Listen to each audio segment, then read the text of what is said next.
comecei a pesquisar sobre o que está acontecendo com o mundo, esse coreano me foi apresentado.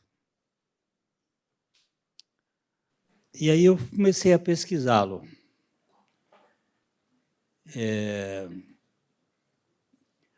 O seu trabalho aborda temas como fadiga, o burnout, a depressão, a transparência nas relações sociais, a cultura digital, a perda do desejo e as novas formas de poder na sociedade moderna. Ele examina de forma muito crítica o modo como a sociedade moderna molda nossa mente e nossas relações. Ele mostra que vivemos num tempo de fadiga e depressão coletiva, frutos da pressão por sermos sempre produtivos e bem-sucedidos. Estava conversando com o Farid, ele é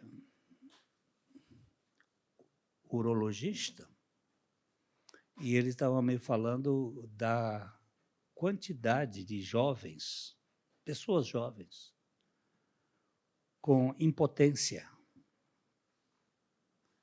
sem uma razão biológica em si, mas é esta fadiga coletiva que hoje está tomando conta das pessoas. Gente nova, cansada. E o doutor Han, ele busca mexer com o que está causando isso. Ele mostra que, no tempo de fadiga e depressão coletiva, a busca por transparência total nas redes sociais, nas empresas e até nos relacionamentos, gera vigilância e perda de intimidade. Nós estamos sempre clicados e plugados e buscando imagens. A cultura digital, ao transformar tudo em imagem e desempenho, enfraquece o desejo genuíno, e substitui o encontro real por exposição constante. Vai para o meu Instagram, para o meu Facebook, e lá eu estou sendo motivo de comércio visual.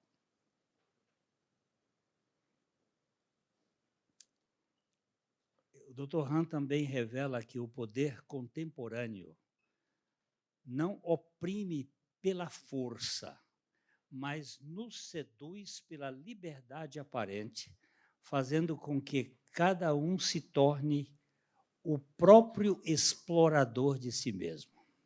Olha que coisa que é interessante. Já não é o outro que me explora, sou eu mesmo, com uma alta expectativa de sucesso.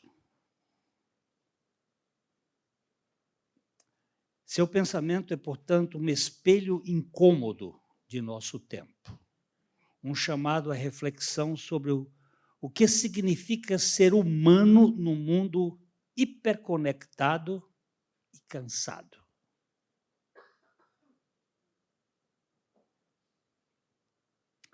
Muitos críticos e leitores dele apontam a sua obra Sociedade do Cansaço, onde ele muito bem diagnostica a sociedade contemporânea como uma sociedade de exaustão e burnout causado pela pressão incessante da positividade, do sucesso, do êxito, como a obra capilar dele. Nesse livro, ele descreve a pressão,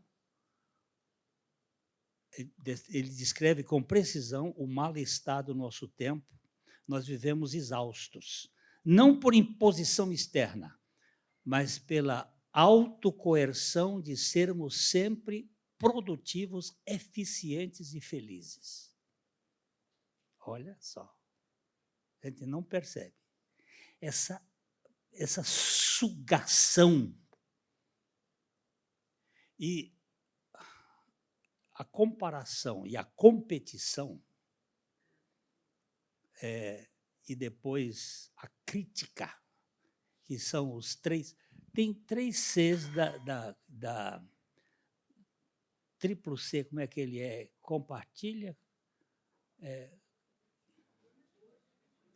curte e comunique. Não, comenta. Esse é o triplo C da exposição. Mas tem um triplo C que é comparar, competir competir e criticar. Isso consome, deixa que a gente... Onde estou eu? Em que planeta eu estou vivendo? Em que mundo, em que céu tu te esconde embuçado nesses céus? Cadê você, Glênio? Onde você mora, onde você vive?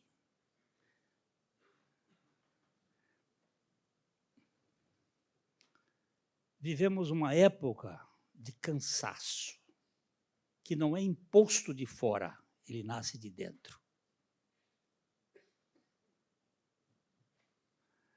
Já não somos explorados por um patrão visível, mas por uma voz interior que nos ordena ser sempre mais produtivos, mais eficientes, mais felizes. E eu me comparo com o X, com o Y e com o Z, e vejo que eu não tenho as coisas que ele tem, e não estou fazendo a viagem que ele está fazendo, e não estou vendo as mesmas exposições de felicidade que ele parece dizer que tem e vive no Iclô de Sartre. O que é o Iclô? É aquela mônada sem janela e sem porta, onde você simplesmente, existencialistamente vegeta, sem relacionamento, sem alteridade, só no seu egoísmo, lhe consumindo, me consumindo.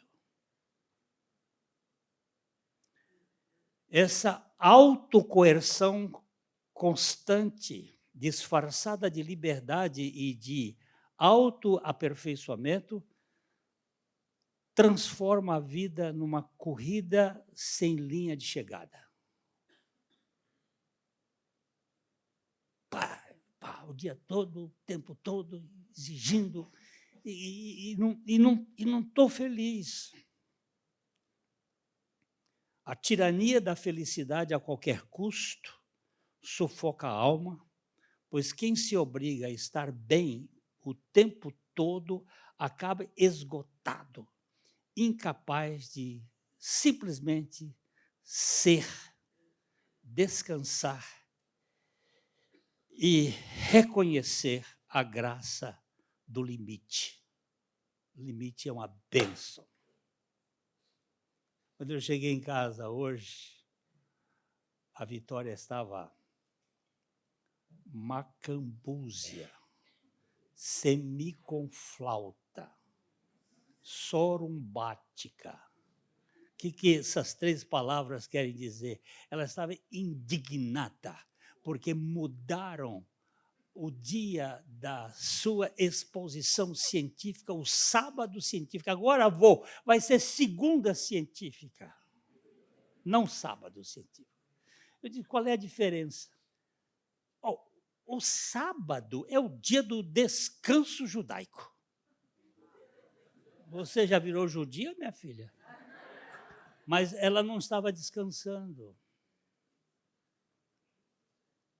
E na sua exigência, e foi um tempo para conversar com ela e dizer para ela que a frustração é uma bênção.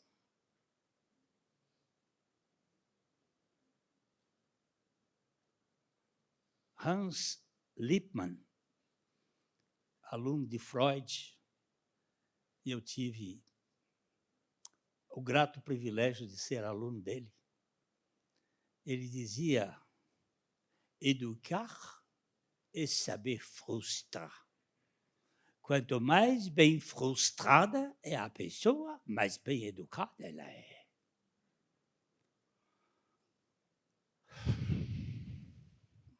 Mas eu era frustrado com o charuto de Hans Lippmann. Ele chegava na nossa sala, um padieiro da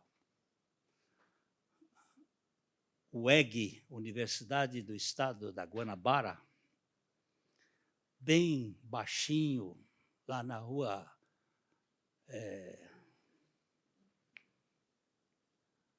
Paulo de Fronten, ali perto, mas bem baixinho. Ô, Cláudio, como é que é o nome daquela rua ali, onde estava a UEG? Depois da Conde Bonfim, a sequência da Conde Bonfim. A Doc Lobo. É bom conversar com carioca. E ele chegava lá na classe fumando charuto, aquela classinha Rio de Janeiro, 5 horas da tarde. A nossa aula de curso de psicologia começava às 5, terminava às 10 da noite. E ele chegava fumando aquele charuto. Professor, tem misericórdia de nós, simples mortais. Os incomodados que se retirem. Eu vou aprender como? O meu irmão foi prefeito aqui em Londrina e ele foi tratar de uns negócios lá e um político deu para ele uma caixa de charuto cubano. 60 charutos numa caixa de madeira de mogano, todo forrado de veludo vermelho. Eu perguntei para ele, Dalton, para que é isso aqui que você vai fazer? Ele disse, não, me deram, foi o Hinaldo Cravo que me deu. Eu disse, você me dá? Ele disse, para que você quer? Eu digo, para convencer um professor estúpido de não fumar na minha sala. Ele disse, toma. Eu cheguei na sala, ele chegou fumando. Eu disse, professor, eu tenho uma proposta para o senhor aqui. Qual é, senhor Paranaguá? Se o senhor não fumar mais dessa sala aqui, eu vou dar para o senhor um presente que o senhor vai gostar muito. Que presente o senhor vai me dar? Eu digo, eu tenho uma caixa de charuto cubano, 60. Olha, aquele do que o senhor gosta. Ele disse, como assim? Quem lhe deu? Digo, isso aí é outro assunto. Mas eu quero saber se o senhor promete nunca mais fumar nessa sala. Ele disse, por esse preço, o negócio está fechado. Aí eu fui lá e entreguei para ele a caixa.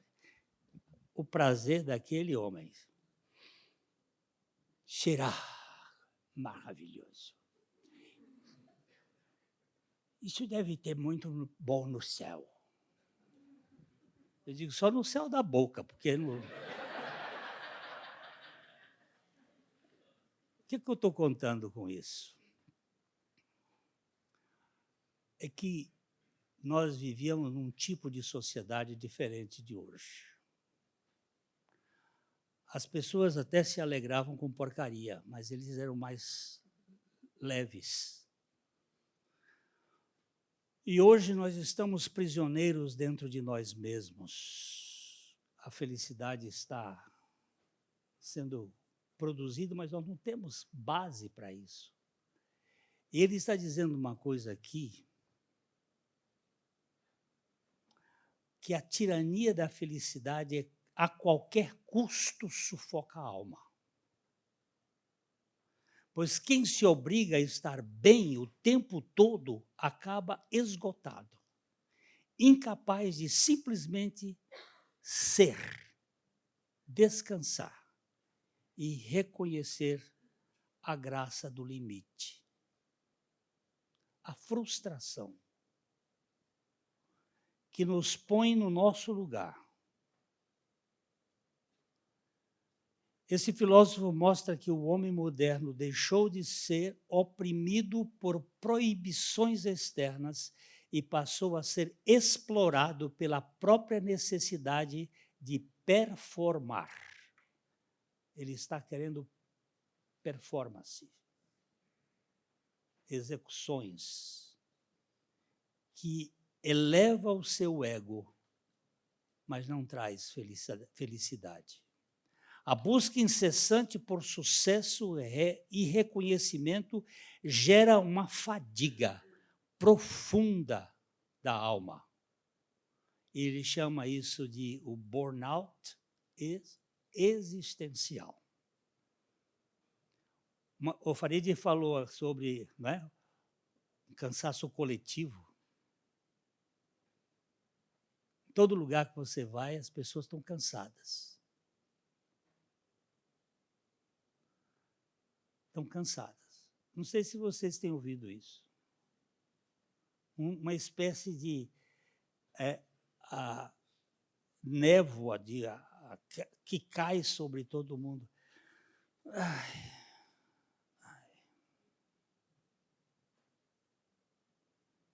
Eu estava lendo esse negócio e a Vitória sentou no meu colo e falou assim, pai, o que... Vô, ela às vezes chama pai, chama vô, o que é burnout?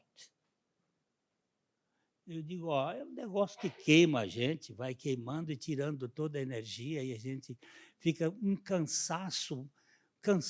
Para todo lugar que você vai, você está com cansaço. Ela disse, minha mãe está assim.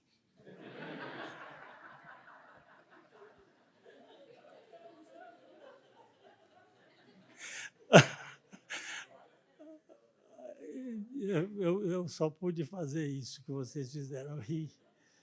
Mas isso não é só a minha filha. Isso sou eu, isso é você. Há um cansaço coletivo. Ele revela uma coisa, que o excesso de positividade e a cultura do você pode tudo produzem indivíduos isolados, ansiosos e incapazes de descansar ou contemplar.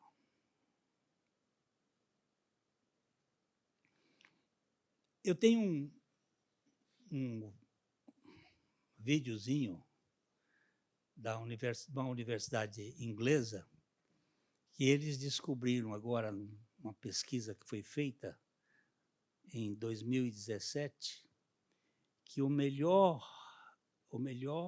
método para se viver mais descontraídos é passarinhar. E nesse videozinho eles mostram que as pessoas que vivem no campo e olham um passarinho, quando o passarinho sai de uma árvore e vai para outra, ou o canto do passarinho, ele tem menos estresse. E ele acaba dizendo assim, esta é uma descoberta recente, de 2017. Eu disse, eita, Tá, cara, vocês nunca viram história. Há 2000 anos atrás, Jesus já disse, se você quiser aliviar, vai ver passarinho, vai olhar lírios do campo. E o pai desse menino que mora lá na Bolívia, ontem ele me mandou exatamente isso. 3 pássaros do lado de um lírio. Estavam os lírios assim no jardim e os 3 pássaros comendo. E ele disse assim, olha aqui, a cura do estresse. Mas nós temos, eu devia ter marcado, mas não marquei, nós temos o selfie.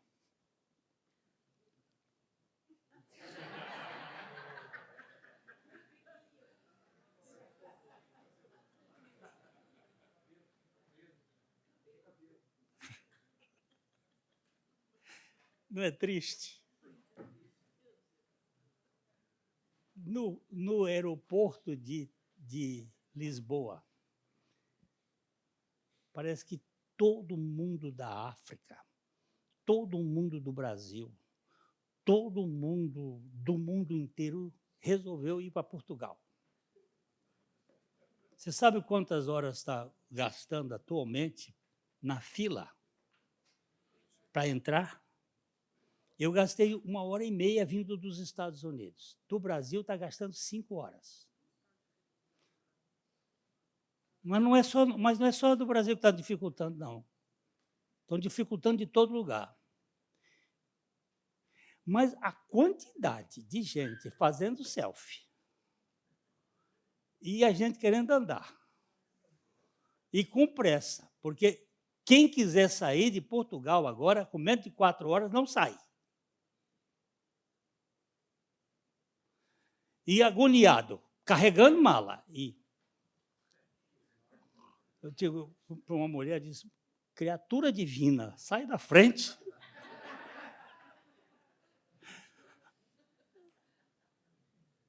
Essa cultura do meu umbigo está me gastando demais. O diagnóstico desse homem me está pegando e eu... Tem mais 2 títulos dele que eu vou comprar agora, que é A Agonia do Eros e A Psicopolítica. Eu gostei tanto daquele livro que eu sugiro. Pode pegar na Amazon, o que vocês acham? A Maura e o Júlio podem comprar em alemão, que tem um nome comprido que não acaba mais.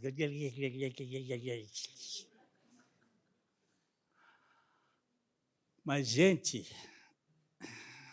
o Espírito Santo, agora eu vou começar. Que hora eu tenho que acabar aqui? Tem um jantar aí. Eu vou ser rápido.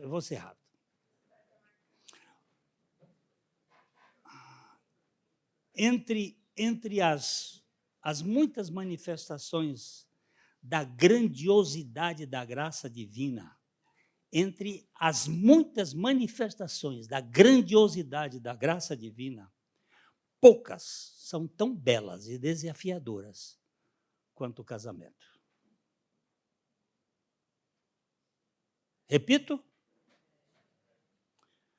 entre as muitas manifestações da grandiosidade da graça divina, poucas são tão belas e desafiadoras quanto o casamento.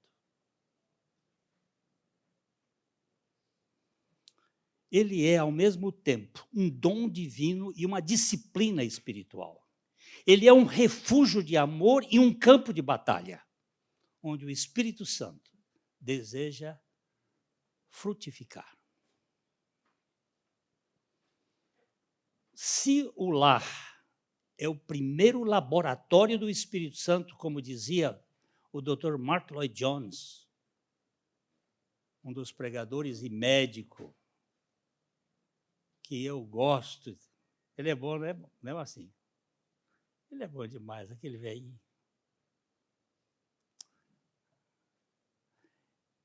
Se o lar é o primeiro laboratório do Espírito Santo, Então, cada gesto de paciência, cada perdão, cada ternura é uma experiência viva e prática da presença de Deus em meio à nossa humanidade frágil. Vivemos uma época em que os relacionamentos se tornaram descartáveis. O amor foi reduzido a sentimento passageiro. Entretanto, o Evangelho nos chama a algo infinitamente mais profundo, uma vida conjugal moldada pelo caráter de Cristo. O apóstolo Paulo, ao escrever aos Gálatas, ele apresenta o fruto do Espírito. Não como virtudes isoladas, mas como uma expressão de uma única vida, a vida de Cristo em nós. Ele não diz os frutos do Espírito, ele diz o fruto do Espírito. É como se fosse um cacho de uva. E é essa vida que deve florescer dentro do lar. O Espírito Santo e a vida conjugal convida os casais a compreenderem que a verdadeira harmonia não nasce da compatibilidade de temperamentos, mas da submissão comum ao Espírito Santo. Eu falei aqui de laquesis e de pulsatila. Você pode falar das diferenças. Hoje eu não sei como é que se divide as várias, mas desde dos gregos que falavam sobre sanguíneo, colérico, flegmático, melancólico, pode juntar o que quiser. Não é a confluência dos temperamentos, é a submissão ao Espírito Santo que faz o casamento ser um jogo de frescobol e trazer bênçãos para a família. Somente ele pode transformar egos em servos, tensões em reconciliação e rotina em adoração. Um dos homens que me influenciou num tempo chama-se Irmão Lourenço. Irmão Lourenço era um frei católico, analfabeto. Ele nunca teve condição de aprender a escrever. E a função que lhe deram no mosteiro foi lavar prato. E tinha toda aquela turma de estudantes e de freis, e ele tinha que passar o dia lavando pratos, de manhã, de meio-dia, à noite, ele só fazia isto. E, às vezes, levantava folhas de palmeira que caíam no jardim.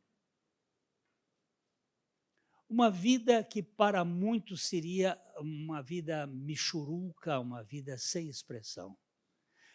Mas os frades começaram a vir ouvir o irmão Lourenço adorar.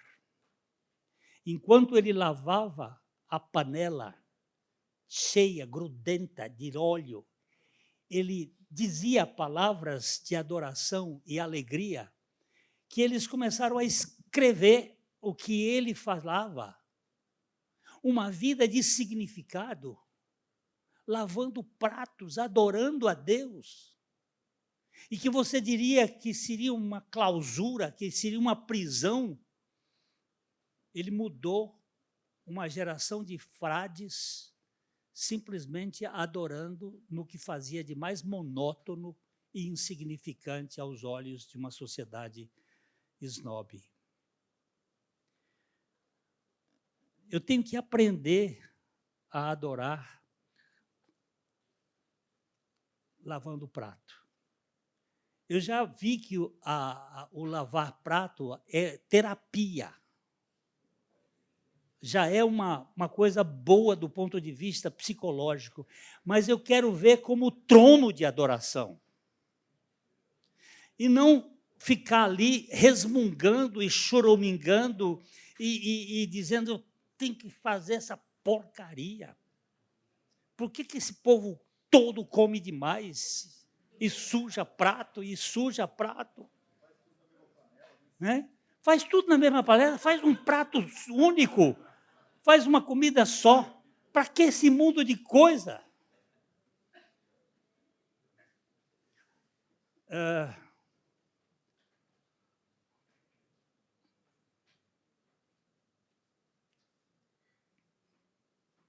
O casamento sustentado pelo Espírito Santo torna-se, então, uma parábola viva do amor de Cristo pela sua igreja, fiel, paciente, constante, cheio de graça, cheia de adoração.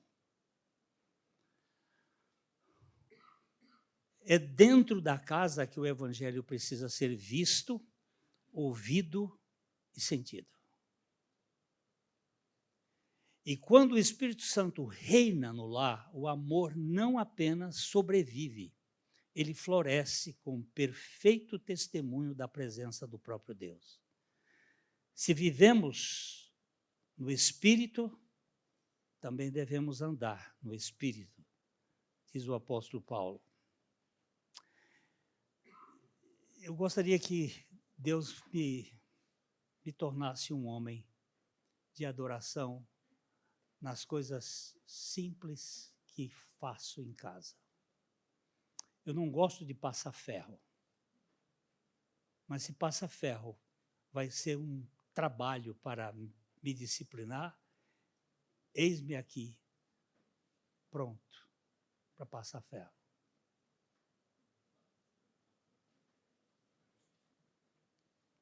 Casais cheios do Espírito Santo não apenas sobrevivem às pressões da vida, mas eles florescem como vitrine do reino de Deus neste mundo. Gálatas capítulo 5, versículos 22 e 23.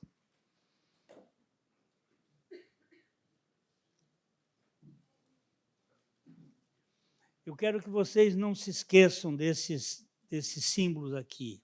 Mão ferida, mão pregada com a graça, ela vai gerar graça na vida das pessoas.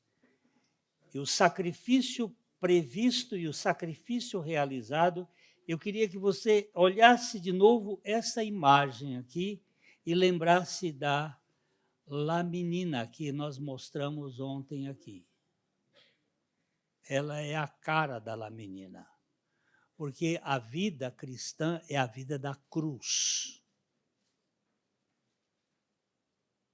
É a internalização da cruz, onde nós somos desconstruídos e desmontados para que Ele venha viver em nós diariamente.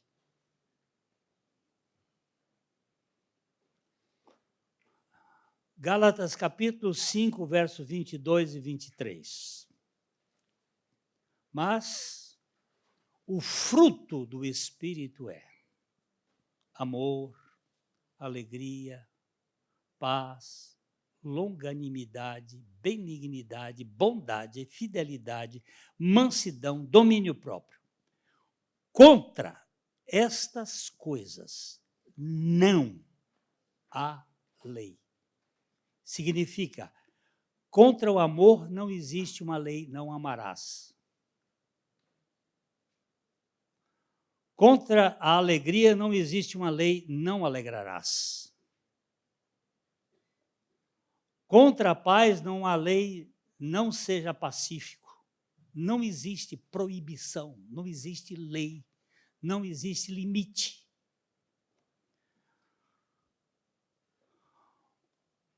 O Dr. Martyn Lloyd-Jones, ao aconselhar casais em sua igreja, ele dizia, o lar é o primeiro laboratório do Espírito Santo.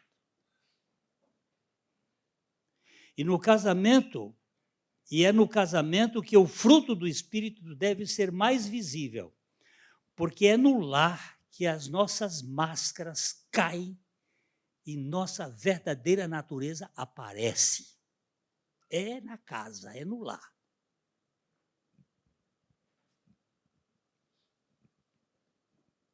Quando as pessoas casam, são 6 pessoas que casam.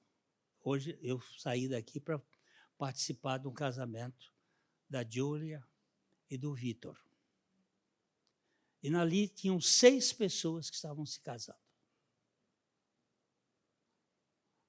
A moça que ela pensa que é. A moça que ele pensa que ela é. E a moça que os pais sabem que ela é. Aí faz para o outro lado, o rapaz que ele pensa que é, o rapaz que ela pensa que ele é, e que os pais sabem. E é por isso que vai ter briga depois com os sogros. Porque eles não contaram para os outros quem eram os filhos deles.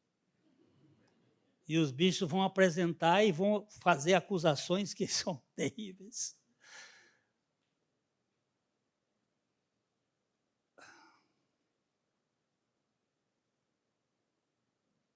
A máscara cai. E aí você começa a dizer, eu casei com a mulher errada, eu casei com o homem errado. Todos nós sabemos que amar os inimigos, amar os irmãos no domingo é muito mais fácil do que amar o cônjuge na segunda-feira difícil. Os irmãos dão um abraço. Meu irmão, que bênção para você, que alegria. Mas na segunda-feira, aquela segunda-feira tétrica, já o conflito começa. É no lar que se prova se o Espírito Santo realmente dirige a nossa vida. Paulo, antes de falar do fruto do Espírito, ele descreve as obras da carne. E as obras da carne, Gálatas 5, 19 e 21, as obras da carne são conhecidas. E são prostituição, impureza, lascívia. Essas são as obras que estão ligadas à parte periférica sexual. Idolatria, feitiçaria, inimizades, porfias, ciúmes. Eu ficava... Por que ciúme está no plural? Por que não é ciúme? Porque tem muitas formas de ciúmes. Ciúmes, iras, discórdias, dissensões, facções, invejas, bebedices, glutonarias. Aí ele parece que para aqui e diz, e coisas semelhantes a essas, a respeito das quais eu vos declaro, como já outrora vos preveni, que não herdarão o reino de Deus os que tais coisas praticam. Mas, depois dele descrever toda essa gama de coisas da carne, ele diz, mas, obras e fruto. Obras são feitas, frutos são produzidos. É uma questão de natureza. O fruto do Espírito é amor, alegria, paz. E não é por acaso que muitas delas são relacionadas a inimizades, a ciúmes, a discórdias, a iras, a dissensões. O casamento, quando não é guiado pelo Espírito, ele se torna terreno fértil para essas obras da carne. O egoísmo alimenta brigas. A falta de paciência gera feridas. O orgulho impede o perdão. Isso é todo dia.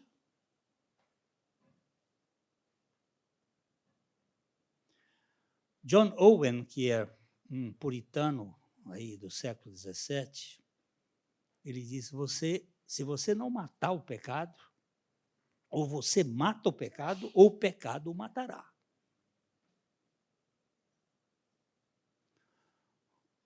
No lar, isso é ainda mais urgente. Ou nós levamos o nosso eu ao Calvário, ou o eu mata o amor conjugal.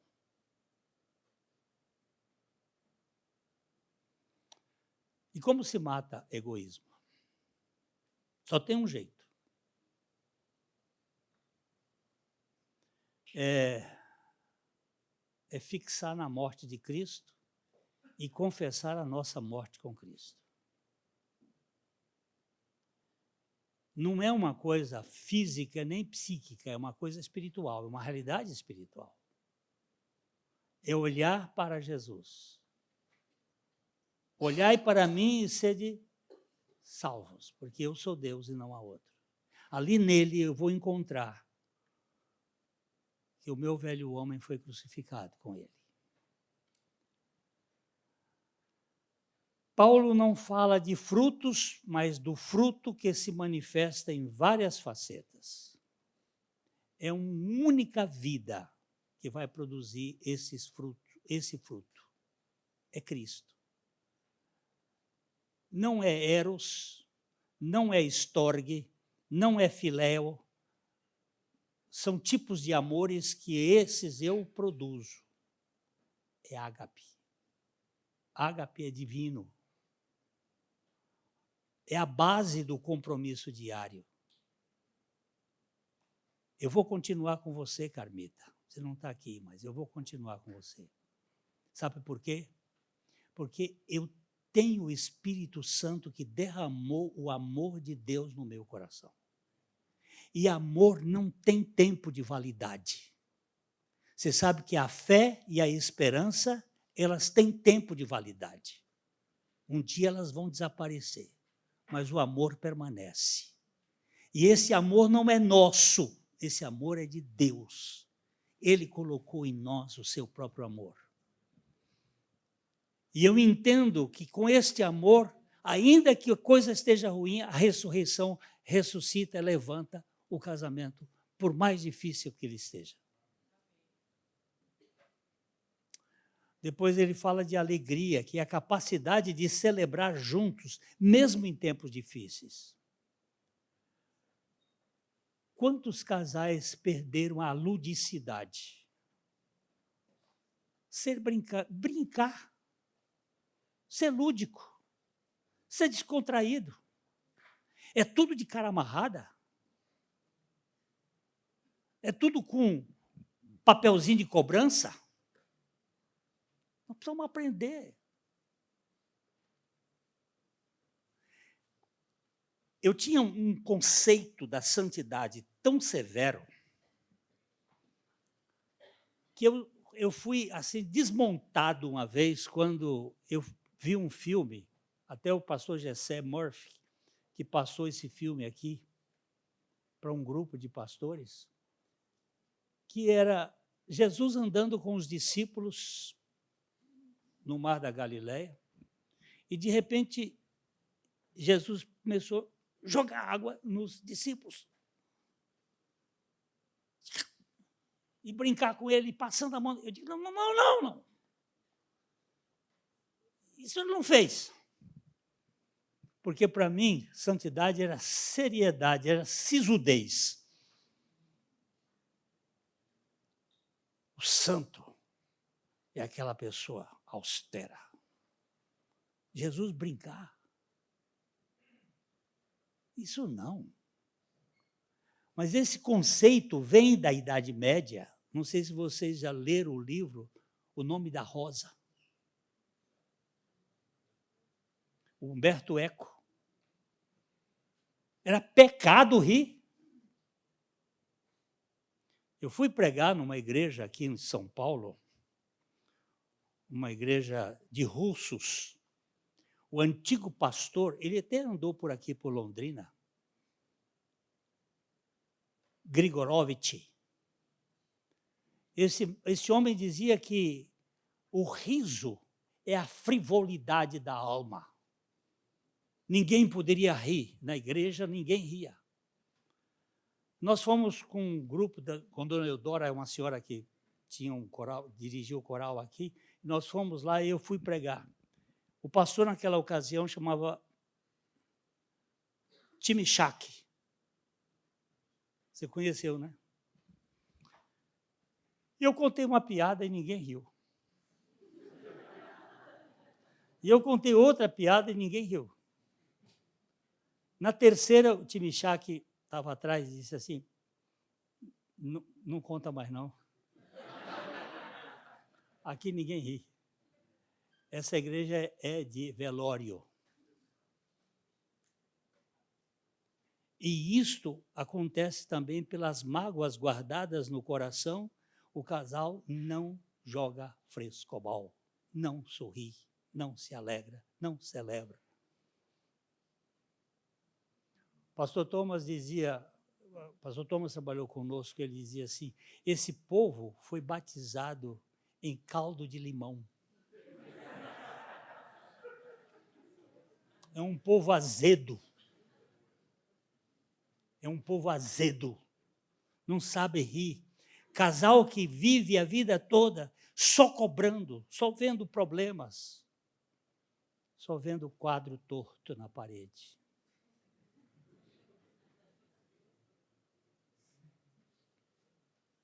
Quem foi que fez isso?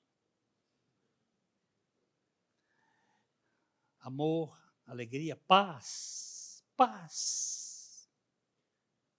Reconciliação que vence discussões e tensões. Querido, eu errei, eu pisei na bola. Me perdoa. Me perdoa.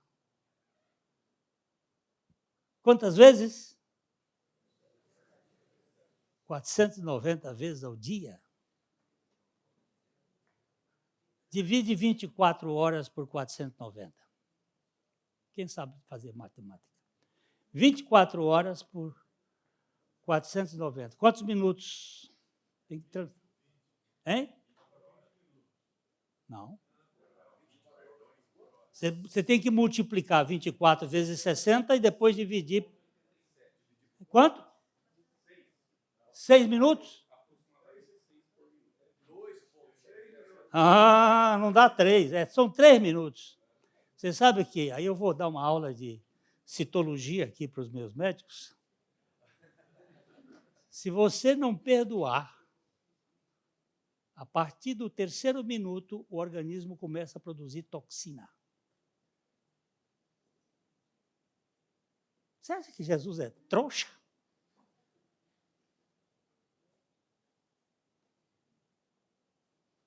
E aí fica tudo amarguradinho aí. Mas quando está no meio dos irmãos, assim, daquele riso de político quando quer voto de eleitor, mas lá no fundo está sofrendo. Por quê? Porque a visibilidade, segundo o Han, é apenas na rede social. Mas na intimidade é o esconderijo, é a mentira, é a fraudulência relacional. Mas a reconciliação vence as discussões e as tensões. Depois ele usa uma palavra longanimidade, paciência, em suportar falhas do outro. Essa palavra é elástico. Você puxa, puxa, puxa, puxa, e ele vai indo, e vai indo, e vai indo. Até onde? Até os confins da terra.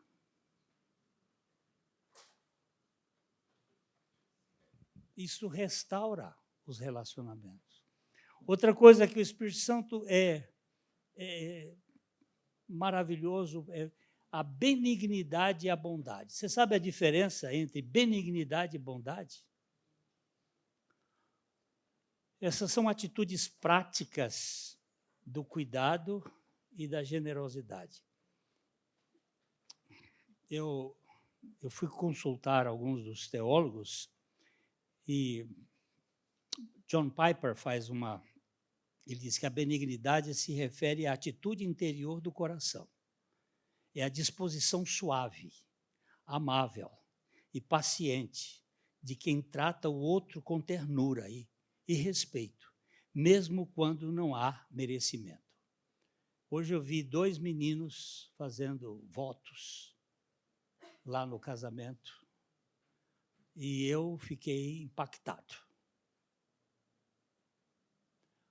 Os 2 votos eram de quebrar o coração, de mover as pedras.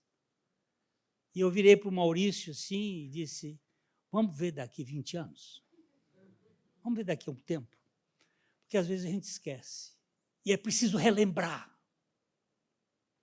Por que Jesus deixou a ceia? Ele disse, para vocês lembrarem do que aconteceu no Calvário. Lembrar de mim. Lembrar do que pode acontecer com vocês. Já a bondade, segundo Piper, é a expressão prática dessa disposição. A benignidade se refere à atitude interior do coração. É a disposição suave, amável e paciente de quem trata o outro com ternura e respeito, mesmo quando não há merecimento. Agora, a bondade é a expressão prática dessa disposição. É a ação concreta que busca o bem do próximo, mesmo a custo pessoal. A benignidade sente compaixão, a bondade age em favor. A benignidade é interior, a bondade é exterior. A benignidade vai gerar a bondade. Assim, podemos dizer que a benignidade é o temperamento do amor, enquanto que a bondade é o trabalho do amor. Ambos falam do caráter de Cristo, que uniu em si a doçura do coração e a firmeza da ação redentora.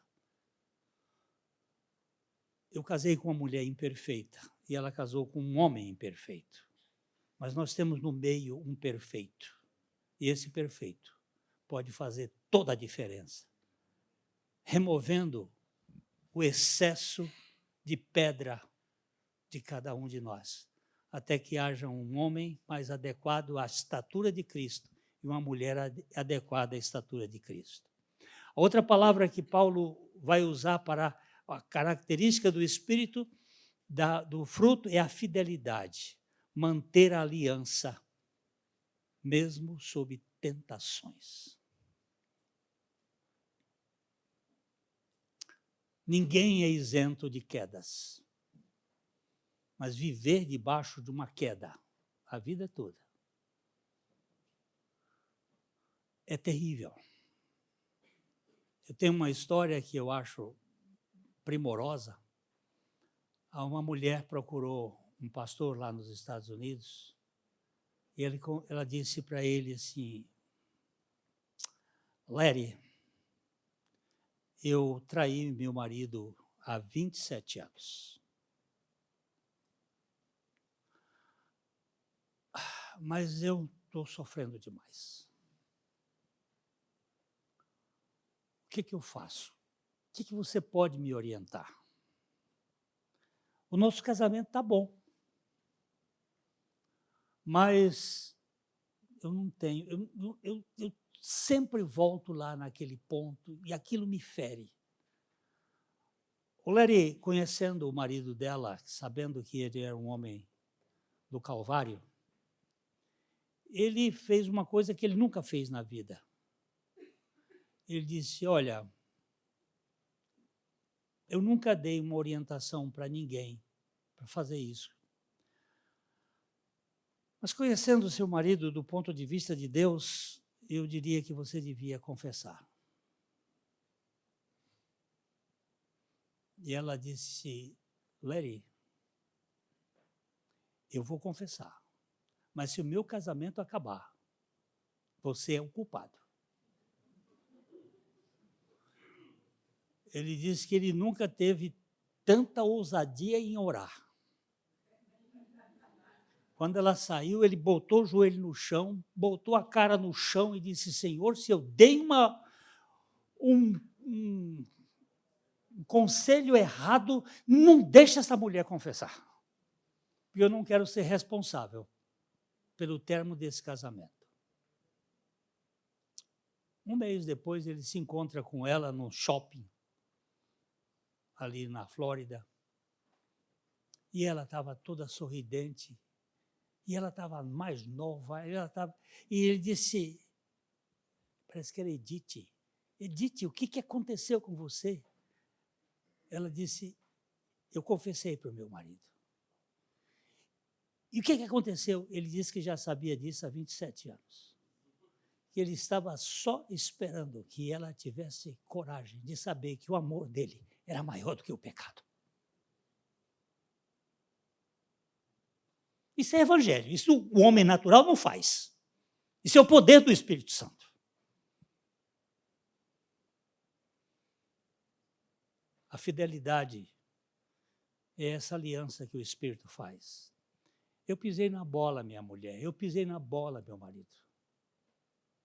Agora não vai contar, se não tiver certeza que o Espírito Santo está nesse negócio. Mas se tiver certeza, você vai sair das trevas para a maravilhosa luz. A outra palavra que é usada aqui é mansidão, que é responder sem agressividade, mesmo em conflitos. Eu sou Laquesis. Pensa numa cobra valente, é a urutu cruzeiro. Você mexe na folha, ela levanta a cabeça e...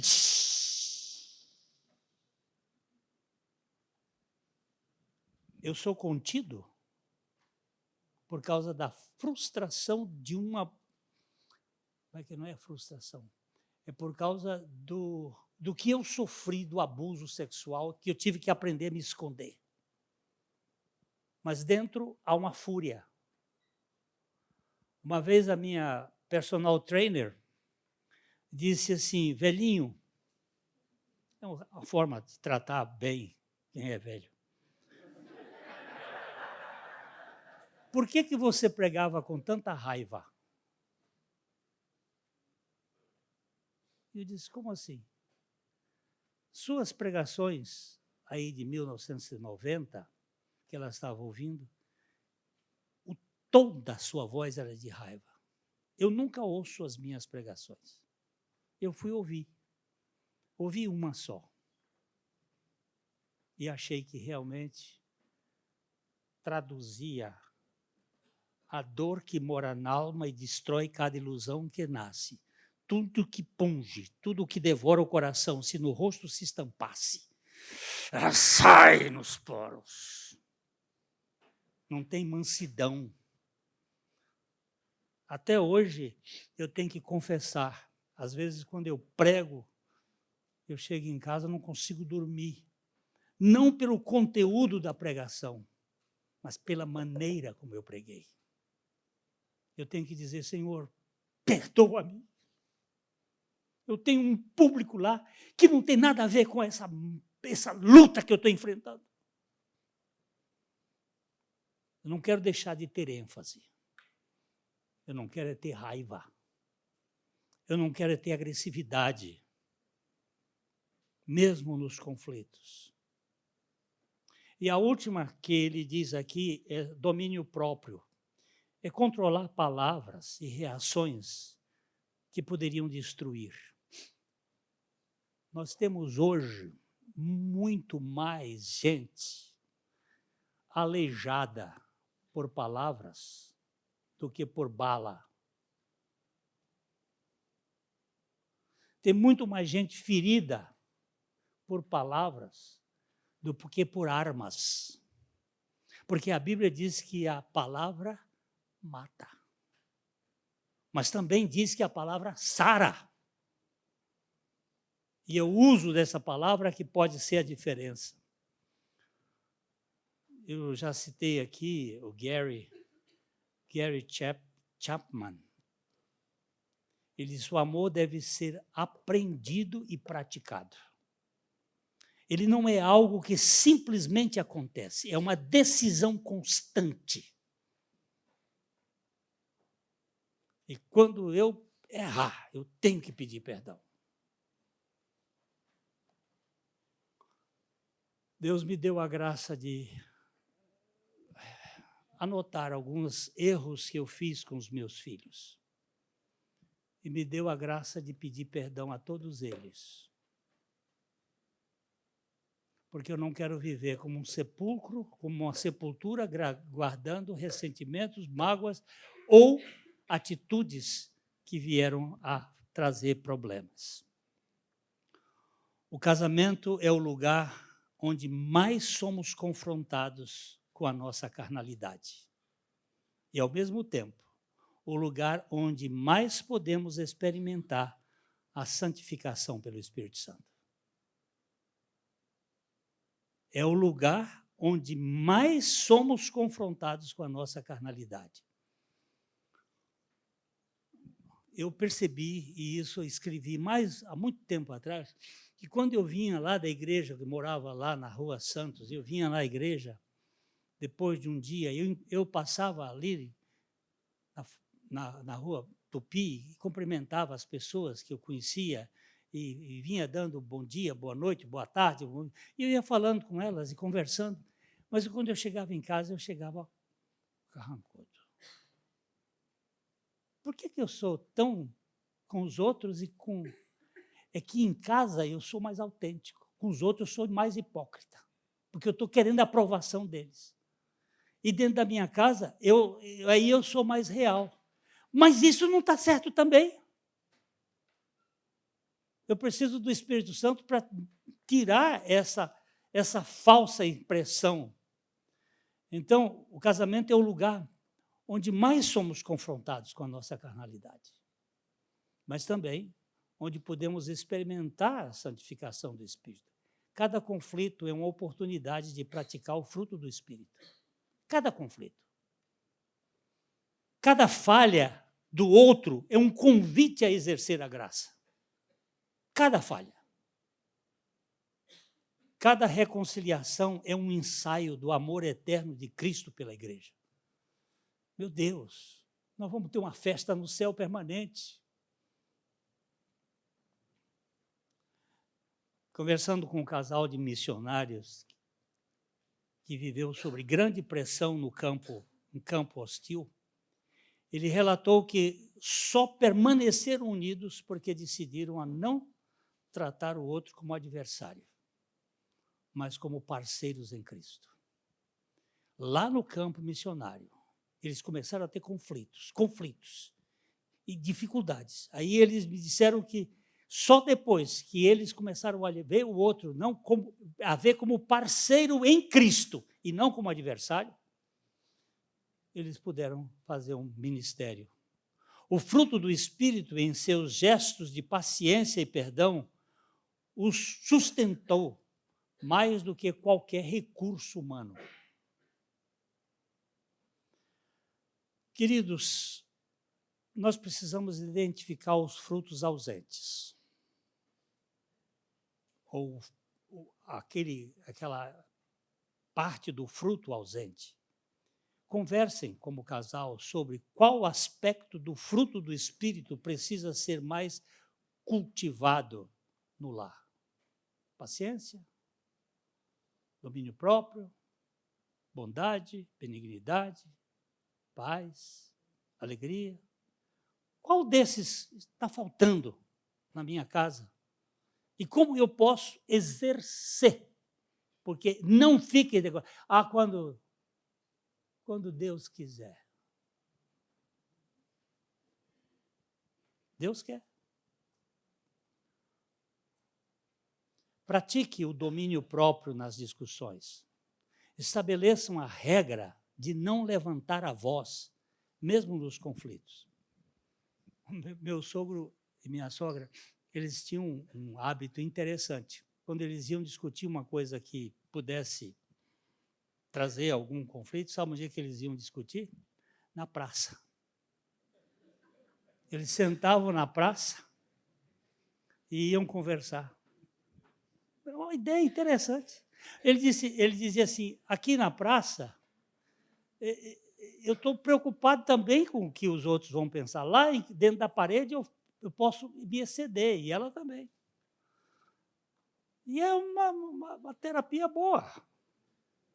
Uma terapia boa. Exerçam atos conscientes de bondade, pequenos gestos diários que reflitam a graça de Deus.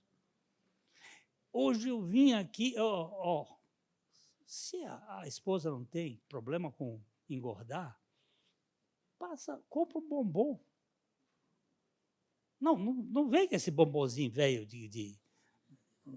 hein? Som de valsa, não. Compra um bombom de valor, umzinho. Meu dinheiro só deu para um, mas eu vou. Sabe, querida, eu hoje trouxe isso aqui para adoçar a sua boca.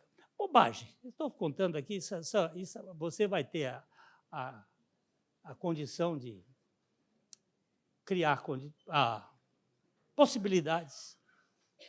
Mas despertar pequenas coisas. Eu tinha esquecido de muita coisa. Eu falei para vocês que a porta do carro da minha mulher era aberta sempre, agora não. Mas agora vai ser. Ora, impedindo o controle do espírito, o fruto não se produz por esforço humano, mas por real dependência diária do Espírito Santo. Nós não produzimos.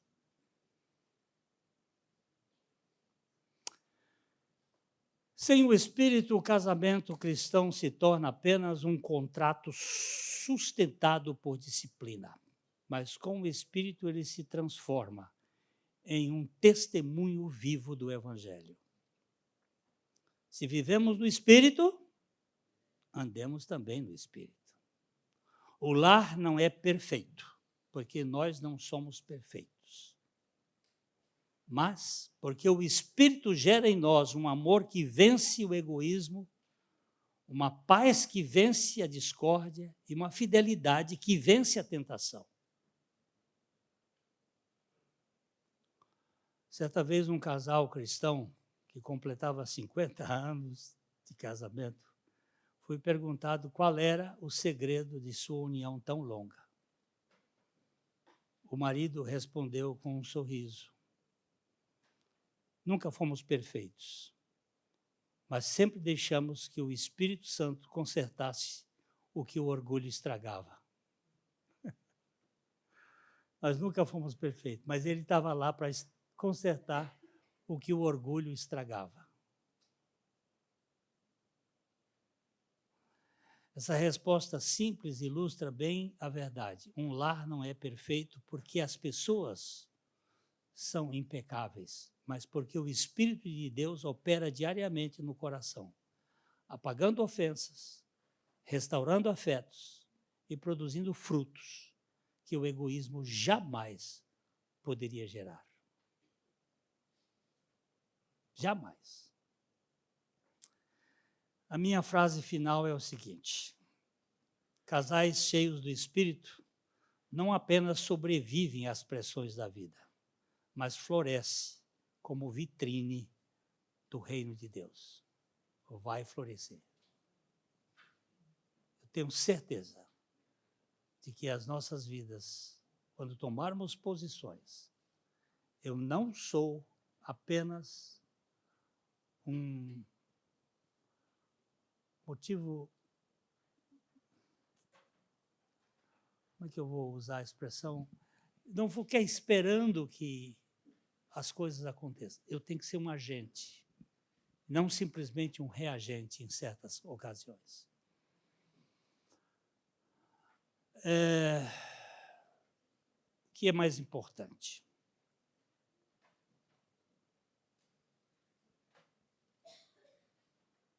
As redes sociais ou a rede relacional dos dois? Tem que ser exercício. Tem que ser trabalhado. Não se envergonhe de pedir perdão.